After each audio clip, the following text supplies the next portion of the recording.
Over the last 20 years, I've read almost every book on social dynamics, charisma, social skills, and all of them basically give you the same BS advice about just put yourself out there, fake it till you make it, just be yourself. Yet, well, none of that works because I tried it and it kept me stuck in my social anxiety for years. In this video, I'm going to show you the counterintuitive approach that makes you instantly more magnetic and charismatic without even trying. After 28 years in the trenches with social anxiety, working on myself and coaching hundreds of people, I'm going to share with you what actually works.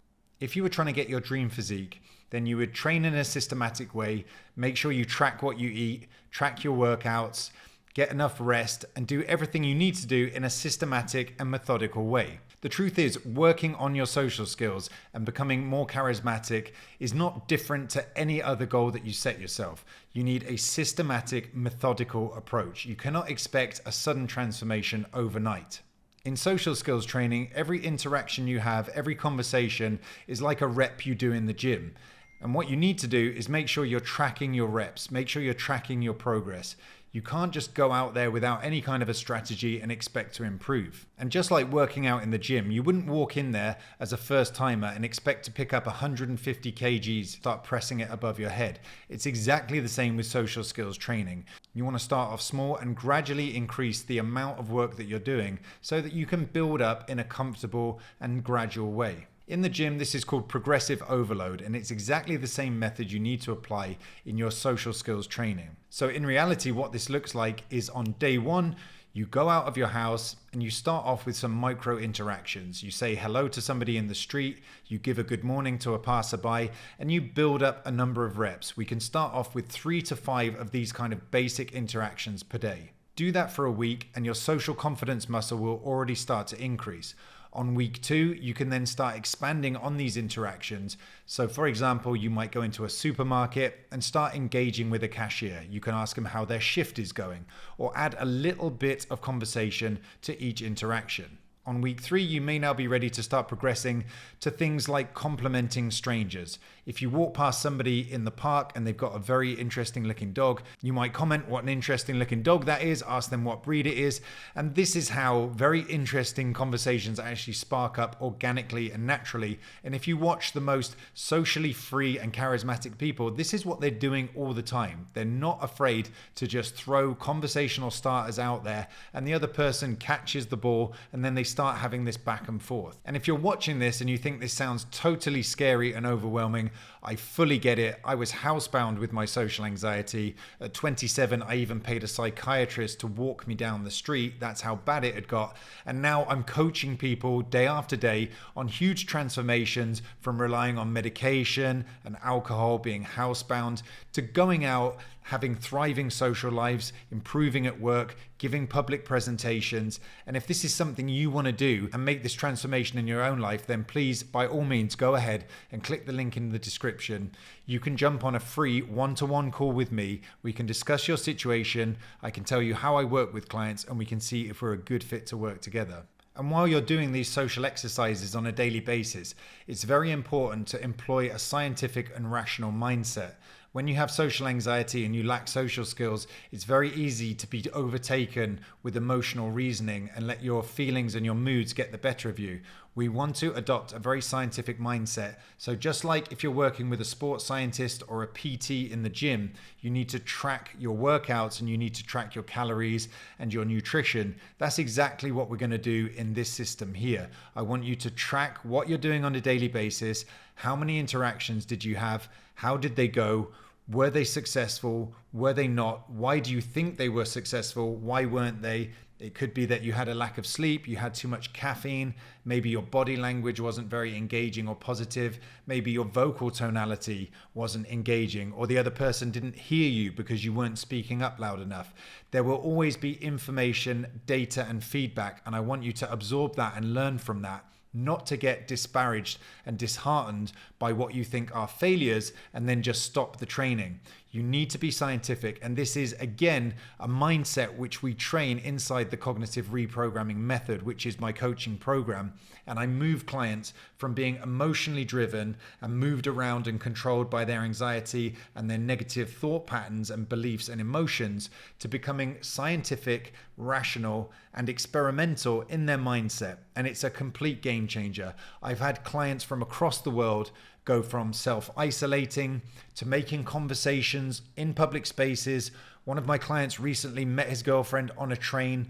Another client from the UK went from being terrified of even making eye contact with passers-by to sparking up funny conversations with cashiers in the supermarket and experiencing a whole new level of social freedom. So if that's what you're looking for in your life, as I said, you can go ahead and click the link below this video and we can jump on a call to discuss that. So this main point is, first of all, you need to be scientific, rational, and very systematic, track your progress, and then you're going to have data points and feedback to refer to and to learn from. The second point, which you're not going to find in any books and which is an absolute game changer, is you must master the art of relaxation. This foundation of relaxation is essential for all positive interactions to flow from. Most of the problems you experience as a social anxiety sufferer with mind blank, word salad, running out of things to say, awkward body language, this all comes from tension that is building up in the body. So if you can learn to relax yourself, that allows you to access the prefrontal cortex, which is your higher level of functioning in the brain. It allows all of those ideas that you already have to smoothly come out through your mouth, and you're not tripping yourself up with mind blank and brain fog. Relaxation is an art in itself, and it's a forgotten art among many people in the West. So what I work on with clients is building a daily relaxation practice into their routine so that at home they spend 10 minutes per day working on progressive relaxation techniques, mastering abdominal breathing, and hacking their own physiology so they're at a new level of baseline relaxation. Secondly, you need to learn how to control your anxiety in the situation and relax yourself during social interactions. This is done through mastering breath control. And another huge part of this is using your conscious mind to intervene, to break the cycle of these subconscious anxiety patterns where the body gets very tensed up. This is too much for me to go into full detail on in this video, but you can check out another video I made on this topic.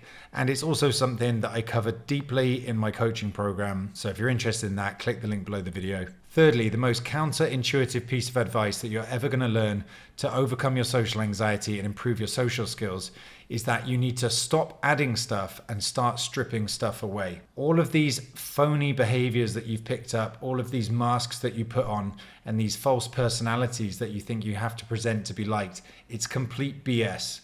Overcoming social anxiety and being more charismatic is not about this at all. It's not about adding stuff. It's about stripping layers away. You're not trying to memorize pickup lines or learn new behaviors. The truth is, you as you are right now is enough. The things you have to say are important, are funny, are interesting. And you don't believe it at the moment, but when you make this switch, everything changes.